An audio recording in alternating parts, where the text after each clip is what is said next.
Well, it's no longer August 13th, Friday the 13th. Now it's August the 20th, Friday, August the 20th. Doesn't time fly, Keith, when you're having fun? It does. It just made me think it's my birthday next Friday.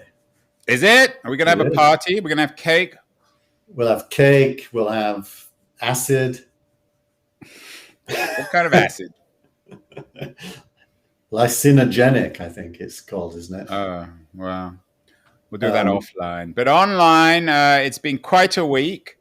And the news headlines this week have been dominated, of course, by Afghanistan and the American withdrawal and the Taliban victories. And that has even carried over into the newsletter this week. You lead with Facebook and Afghanistan. What is the big tech story? How is tech being dragged into the Afghanistan debacle? Well, I did it because the main narrative that everyone else is talking about, I don't find very interesting, which is the Biden has screwed up narrative. The whole thing has obviously been screwed up for the best part of 20 years, and I don't think you can particularly blame Biden for how chaotic it is at the end, even if there are things that could have been done better. So I picked up on two things. One is Facebook announced that it was taking down anything Taliban related. And at first blush, you think, well, that's fair enough. These Taliban people are, beyond the pale. But actually, when you really think about it, the Taliban are pretty normal. What's unusual about Afghanistan is that the Taliban haven't been running it, not that they are now running it. Well, they were running it before the Americans. They were running it, and you would expect Afghanistan to look more like Pakistan or Tajikistan than it looks like America. It's kind of normal. So Facebook taking down. Well, I think America looks like Tajikistan. Parts of it do. That's true. But so Facebook taking down the Taliban. Obviously, Facebook shouldn't be doing that. And then the other thing, which is going to the other side, is Facebook announced that Messenger, as of this week, is fully end-to-end encrypted. That is to say that Facebook doesn't even know who's on or what they're saying. So on one side, they're kind of editing. On the other side, they're building technology that would prevent them from editing. And I thought that was kind of an interesting juxtaposition. It leads to the question, what should these big global social media platforms, what should their attitude be to the nation states and foreign policy? And what are those nation states? I think it exposes something that I've been talking about for years, and I think most people have, which is Facebook. Speaking of cakes and birthdays, Facebook can't have its cake and eat it. It can't. Facebook is a media company, for better or worse, so it has to behave as a media company, and it has to have clear standards. The New York Times doesn't take down Taliban content. It reports on it. It covers it. It's not supportive of the Taliban. But the idea of Facebook taking down Taliban stuff is absurd. First, it's absurd. Firstly, it's impractical. I don't know how it works. Secondly, it's absurd. It's Facebook interfering in, as you say, in Afghan politics, which are incredibly complicated. So Facebook can't become an arm of American foreign policy, which it's becoming by taking down Taliban content. Well, they even said so when they justified what they were doing.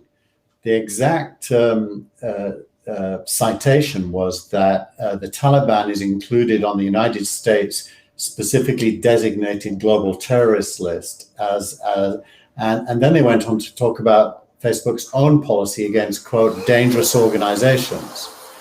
And so the minute you scratch the surface, I mean, it is actually a really important discussion, which is, if people hold the belief that a state should be formed based on the rules of a religion, are they therefore beyond the pale? Because if they are, then the Israeli state would also have to be banned. Or the American state. The American state is, arguably church and state are separate, but they cross over quite a bit. Well, Keith, you know that Jews are superior to your group, so that leave the Israelis out of it.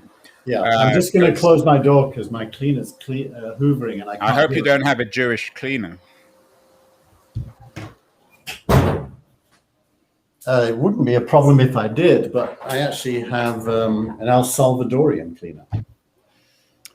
Well, yeah, I mean, we both agree and disagree on this, I think. On the one hand, I completely agree that it's absurd for Facebook to be determining state policy or editorial policy. I mean, it's got to be open. It's supposed to be an open platform. And the Taliban aren't Al-Qaeda. I mean, they're not sort of the idea of Taliban as a terrorist group is just absurd. But I think we disagree on the national. You're such a kind of dogmatic internationalist, to be polite. Well, actually, And it's I more think it reflects the fact that the state remains quite strong. I mean, the Taliban control Afghanistan, which is a state. yeah, there's no avoiding the state. So I'm not, trying to turn off reality. But I do think when you're, imagine we're the management team of Facebook and we have 2.8 billion active users everywhere in the world. And the question arises what our policy should be. Country by country, because nation states do have power. It's actually a very complicated. It's the same as. Let's go back to my introductory point about Facebook being a media company, and like any media company, it should have clear editorial standards and guidance. CNN covers the Taliban. New York Times covers the Taliban. BBC covers it. Fox covers it. Why shouldn't Facebook? It's just because of the contradictions of the media. I guess what Facebook's doing is, are they banning pro-Taliban posters or pages? Any Taliban-related content, they say. So you're not even allowed. So if you and I were, I'm not on Facebook, but if we had a Facebook page, I mean, this is being streamed to Facebook. So is it going to be taken down? Well, luckily, because it's voice, they can't act in real time to understand what we're saying. I will say this, though, Andrew, which is, I don't say this to wind you up or be controversial, but I think if you were to ask the question whether Facebook is closer to a media company or a nation state, I think Facebook is more like a nation state than a media company, in that it's so big that every point of view on earth is in it. And therefore, having an editorial policy is kind of pointless. It's more like, who do you stop is the only question they could ask, which is what nation states ask. Yeah. Who should we stop? I buy that. It's fair enough. Although, and we've had this argument before, we don't have to revisit it. That's still, their business model is advertising and deriving revenue from content which you and I are creating now. So in that sense, they're a media company. On the other hand, as you say, they're not a media company in that they don't really control editorial, but they're being forced to control it. At what point, though, does this become it just seems like another week of Facebook-related stories. Do they even care? It's not making any difference. It's not going to change anything at Facebook. My guess is internally they're very pragmatic and they do things in order to stop Lena Khan and her friends regulating. Your favorite young woman, Keith, the student activist who you patronized. She's back in action this week. She's going after Facebook again, and it's not Afghan related. What's she up to this week? So you will remember, this is the story in the information. You will remember that the court threw out the FTC's accusation of Facebook as a monopoly and asked them to come back, the FTC, to come back with a better claim. So what happened yesterday is the FTC published their, in quotes, better claim.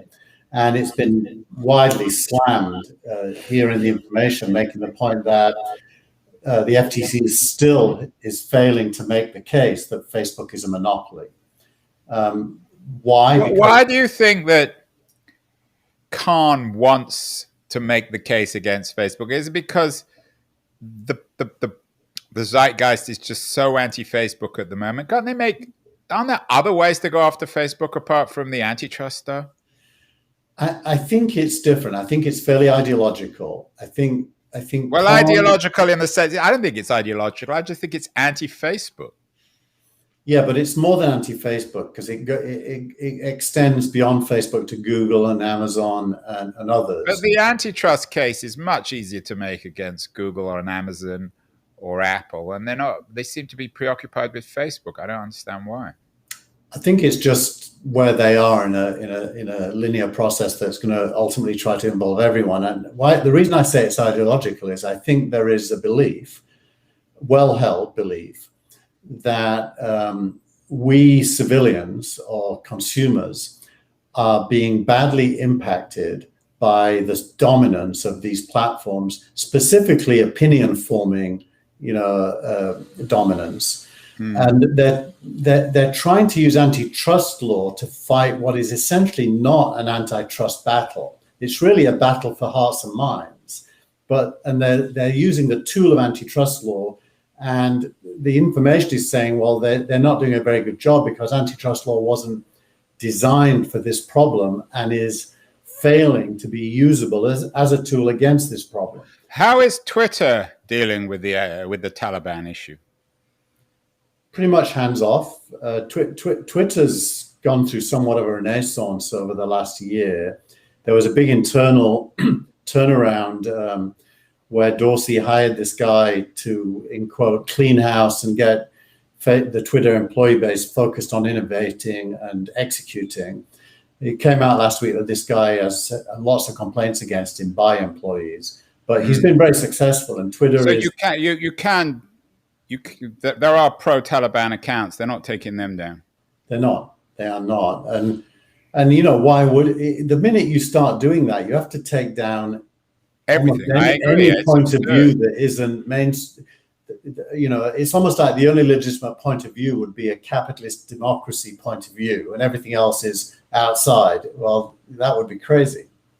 Yeah, I mean, the Taliban could have been invented to sort of to reveal the contradictions in these companies' management, and I'm guessing we'll move on because the Taliban is a fairly broad camp as well. It's a broad church. I mean, there are some hardcore terrorist types, but there are also some conservatives and traditionalists and just anti-Americans. So it's not well understood, actually. I think the word Taliban conjures up this kind of racist image of a guy in a turban wearing native dress with a AK-47 over his shoulder, carrying the Quran and wanting extreme Sharia law. Yeah. And that's a racist caricature. Taliban actually literally means student. And it is true that, like many students of religion, like if you read the Torah or the Bible or the Old Testament, you're going to tend to have points of view that I, for one, would disagree with. Well, here we have it. Keith is revealing himself as a member of the Taliban. So before you indict yourself and get thrown off Facebook, Keith, let's move on to Apple, another Taliban-like organization, at least in terms of their challenge to the status quo. And you've been very critical of the surveillance capitalism which Apple seems to be drifting into. What's happening on that front with Apple watching everything we're doing? Well, so there was a whole bunch of stories this week, which I summed up as capitalism, communism, and freedom. And Apple's the number one story. And the reason I chose that title is, the lazy way of thinking is communism is bad, capitalism is good, and freedom and capitalism go together. So this week, the stories defy that logic, because here's capitalist Apple wanting to use technology to spy on pretty much anything that goes through the messaging app on your phone or that you store in iCloud. And in order for we went over this last week, but I think you are sort of you're radically exaggerating this. Your libertarianism, your paranoid libertarianism is coming out here. They're just looking for pedophiles. Let's just agree that the right to privacy has definitely been constrained by this action. They are tiptoeing into that gray area, but they are certainly. This is not surveillance state stuff. I don't buy it. As an Apple user, I'm not worried. I'm more than happy if they catch a few pedophiles on Apple. I'm not worried about them looking at my stuff for that. But let's just scroll through. There's about 5 articles just to show you why I gave it that title. The second article is all about the massive growth in private capital pouring into private companies, which we've talked about a lot. But what does that have to do with surveillance capitalism? No, it doesn't. It's to do with capitalism, communism. It's economics, it's politics, it's everything. Yeah. This is a really good Visual Capitalist article about the salaries that engineers get across the US states. Yeah. Then South Africa, which is clearly capitalist, wants to give universal basic income to everyone of working age. And then finally, in China, Xi Jinping is continuing his assault on billionaires, which is something that would be very popular here in the US. So you know, the reason I put those all together is they force you to abandon simplistic ideological framing and actually get into the details of issues like universal basic income, like a consumer's right to not be tracked, which is what China's new pro-consumer policy is all about on tech. But China is a tracking state, so it's, I don't know. Anyway, that's another issue. So so that I put those things together to really force us all to abandon. Universal basic income is not communism. It's just another way of establishing a safety net. Well, I don't think anything is communism, and I don't think anything is capitalism. I actually think those labels are becoming useless. Okay, well, let's move on then. If the labels are useless, we're going to move on. And we have another piece about, and we've seen many of these. If I had a penny for each of these, I could buy my own workplace. The end of the workplace in a post-COVID world, Keith. Is that happening? You know, this is a pendulum. From week to week, it moves from nobody's ever going back to work to everybody's going back to work. Yeah. And it basically ends up, especially with the Delta variant rising, universally going back to work date has been pushed back to 2022 for most companies. And this is the CEO of a company called Envoy. What Envoy does, if you've ever gone to an office where you have to check in on an iPad at the front desk, they do that. And everyone said, well, this company's dead because nobody's going to check in at front desks anymore. So how are they going to make money? This is the CEO announcing that Envoy is now going to extend its offering to include managing desks for hybrid use. And not just checking in at the front desk, but allowing employees to plan to meet at work and stuff like that. Maybe they need to every corporation needs to turn its office into a kind of WeWorks. Well, I think for those entrepreneurs who are listening, there's and one of my companies that I invest in is Chargify, and they're in this space. I should just disclose that. But what's really happening is human resources and enterprise resource planning, which are two massive businesses, all focus on the office as the center of gravity for what they do. Well, what's happening now is the center of gravity is being replaced it's no longer the office, it's the team. And the team could be anywhere.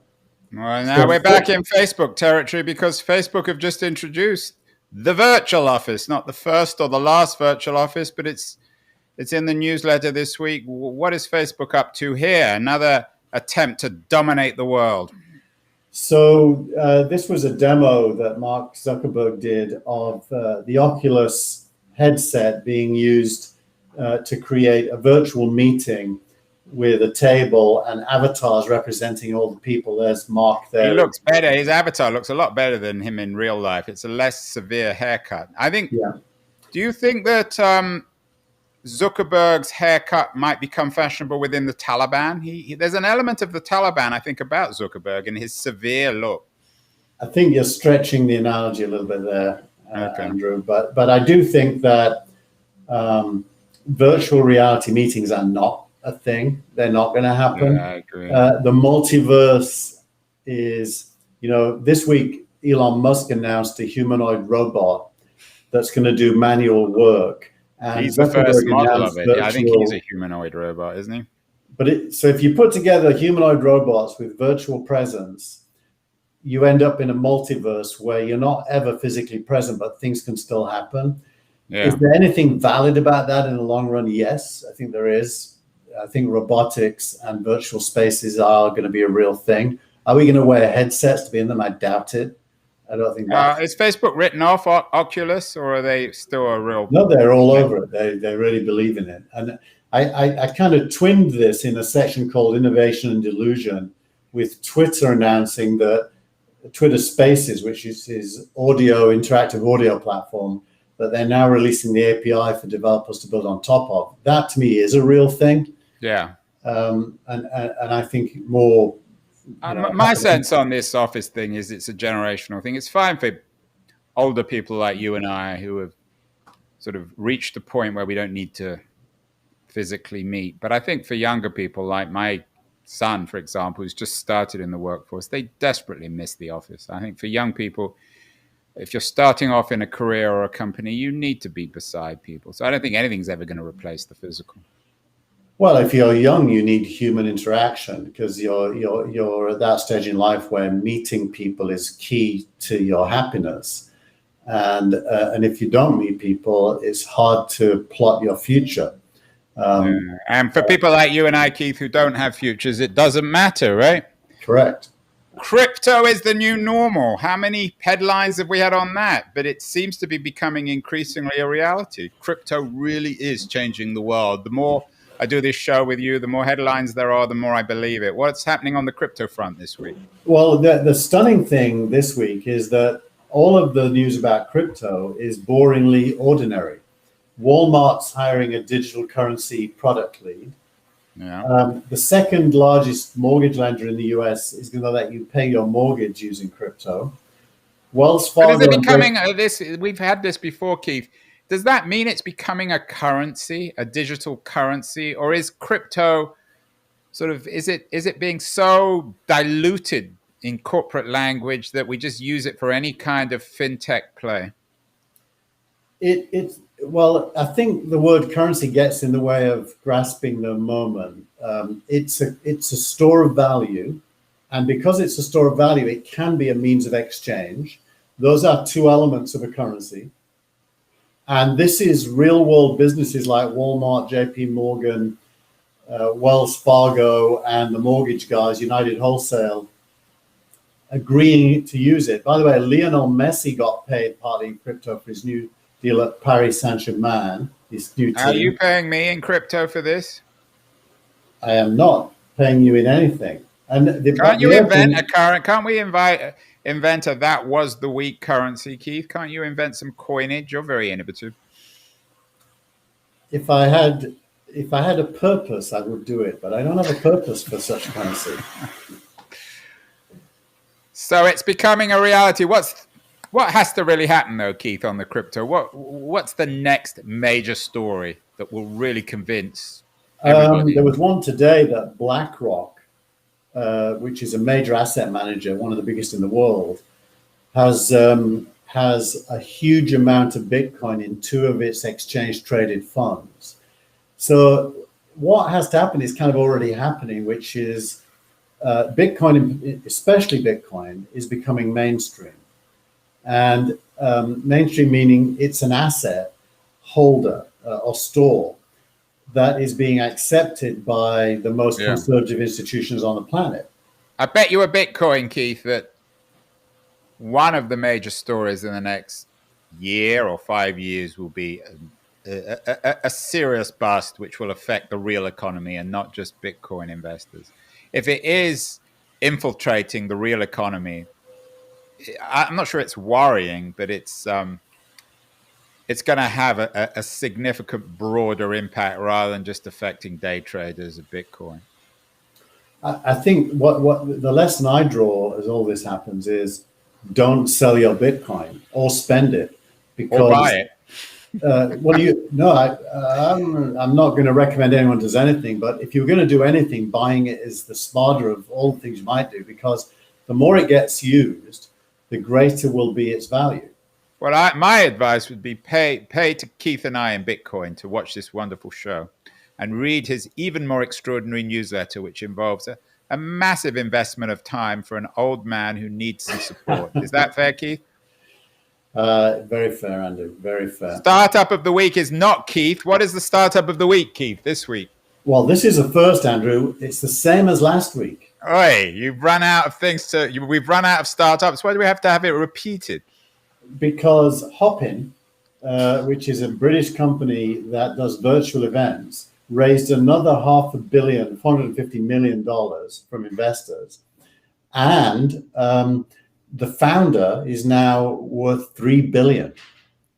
And Hopin that is sort of happened. boringly familiar. It's a virtual events company. It's not crypto. It's not the virtual office. What's radical about Hopin? Hopin is boringly straightforward, and I think this is true of a lot of innovation. It's where you're applying existing innovations to a product that no one built before. So all of the elements of Hopin were already invented, but nobody put them together to create a scalable virtual events platform. And now they have, a little bit like all the elements to create a humanoid robot now exist. But this Hopin, is it viable as a standalone product? When did it eventually get acquired by Oracle or Salesforce or one of the other big platforms, Microsoft? That could happen. It's going to soon be too big to be acquired. So if it's going to happen, it'll happen in the next couple of years. Well, you're never too big to be acquired by a Microsoft or a Salesforce, are you? Well, once you're worth double-digit billions, and we talked last week. Well, how much did Microsoft pay for LinkedIn? I would think it's a beautiful complement to LinkedIn as a sort of back office networking events operation. It's and for Microsoft Teams as well. Yeah. Now, it's interesting. Yesterday, Adobe acquired a company called Frame.io for just over $1 billion in cash. And Frame.io is a cloud editing platform for video editors, which works with Final Cut Pro, which is Adobe's competitor.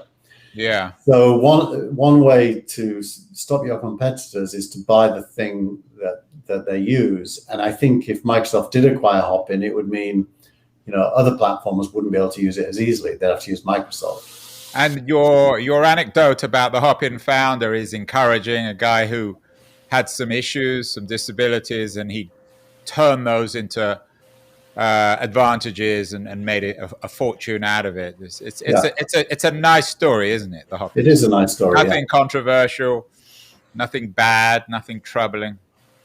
Exactly. And finally, Keith, you've managed to bring him back in. We haven't heard from Paul Graham for months, but now he's the tweet of the week. Paul Graham is back. Let's read it out. Even the best startups often go through near-death experiences. You and me have had a few of those, Andrew, in our time. The problem with venture debt is that it tends to turn near-death experiences into death experiences. Avoid it if you can.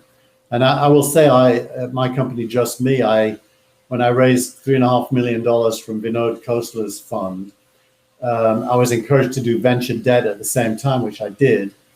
And 2 years later, that venture debt killed my startup. It's on the record. You can go to. Yeah, this is a boringly inoffensive Paul Graham tweet. He's not going to annoy anyone, will he? Except probably bankers. He's going to annoy bankers. Here's Silicon Valley Bank in the Financial Times championing that they are, desperate to give you venture debt. Because so that's their business, right? That's how they make money. It's one of the ways they make money. So just anecdotally, back in 2007 or 8, SVB hired me to sell off the assets of a company they just foreclosed on. Because the company. What was the name of the company, Keith? Novaphora. Novaphora was Zaki and Shlomo Rakib's company that was doing video transcoding. Are they Taliban people? They are Israelis, actually, inventors of the cable modem, so very well-known technologists. And they invented something called DOCSIS, which allows cable modems to work. And they basically went bust because they couldn't pay Silicon Valley Bank back, and Silicon Valley Bank forced them into bankruptcy, and I got hired to sell the software. So his venture debt is archaic. I mean, in a world of crypto, in the world of all the stuff you've been talking about, of new ways of raising money, I mean, venture debt is for the 15th century. It's It's like the Taliban. Venture debt is definitely a bad idea. The very nature of venture is that you're pre-revenue for a lot of the time. And if you're pre-revenue, you don't have the money to pay off the debt. And it catches up with you. And the next investors, when you ask them for the next investment and they ask, where's my money going to go? Yeah. If the answer is we're going to pay off our debt, they're not going to give you the money. Well, we have a lot to agree on this week, Keith, and very little disagreement. Venture debt is bad. The Taliban is good. Facebook is bad. Crypto is real. And what is it? Hopin. Hopin is a great story. So a rather agreeable week for the week of 20th. Well, I guess it's the week of the 13th of February to the 20th of February. It's been a good week. August, February. Whoops. Too much Coke. Too much Diet Coke, not normal, not the other Coke. And Keith, keep well. Next week, 27th of August, I expect something a little bit more offensive. A little bit more argument and disagreement, because that's what this show should be all about. But a pleasure as always, and everyone have a great week. We'll see you next week. Bye, everyone.